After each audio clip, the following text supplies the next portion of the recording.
ទីនេះ Newsbox ព័ត៌មានពិតទាន់ហេតុការណ៍សម្រាប់លោកអ្នក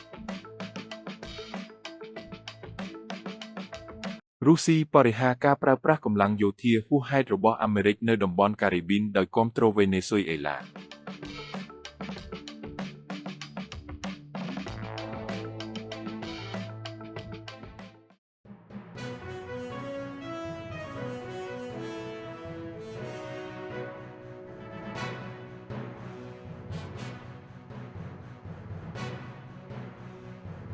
ប្រភព200 តថ្ងៃទី2ខែវិច្ឆិកាឆ្នាំ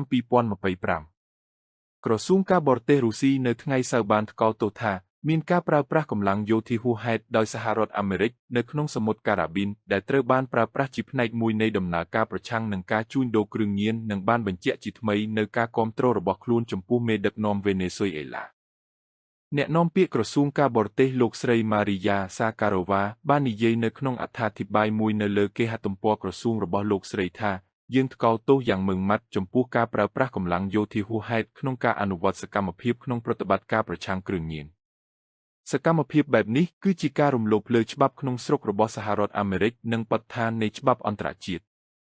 យុទ្ធនាការរបស់សហរដ្ឋអាមេរិកនៅការ៉ាប៊ីននិងប៉ាស៊ីហ្វិកខាងកើតប្រឆាំងនឹងអ្វីដែលទីក្រុងវ៉ាស៊ីនតោននិយាយថាជាការជួញដូរគ្រឿងញៀនខុសច្បាប់ដែលបានកំណត់គោលដៅទុកយ៉ាងហោចណាស់14គ្រឿងនិងសម្លាប់មនុស្ស61នាក់សហរដ្ឋអាមេរិកបានបង្កើតវត្តមានយោធាដ៏ធំមួយនៅការ៉ាប៊ីនក្នុងរយៈពេលប៉ុន្មានខែថ្មីនេះជាមួយនឹងយន្តហោះចម្បាំងនាវាចម្បាំងនិងកងទ័ពរាប់ពាន់នាក់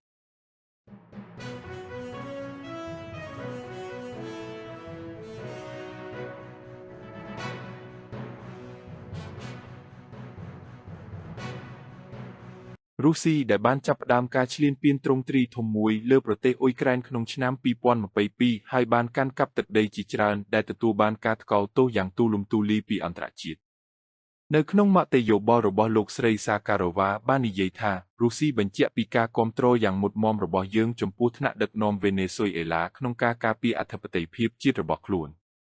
ប្រធានាធិបតីរុស្ស៊ីលោក Vladimir Putin និងប្រធានាធិបតីវេណេស៊ុយអេឡា Nicolas Maduro បានចុះហត្ថលេខាលើកិច្ចព្រមព្រៀងភាពជាដៃគូយុទ្ធសាស្ត្រនៅទីក្រុងមូស្គូកាលពីខែឧសភាលោក Maduro បានចោទប្រកាន់ម្ដងហើយម្ដងទៀតថាសហរដ្ឋអាមេរិកកំពុងតែព្យាយាមទម្លាក់លោកពីអំណាច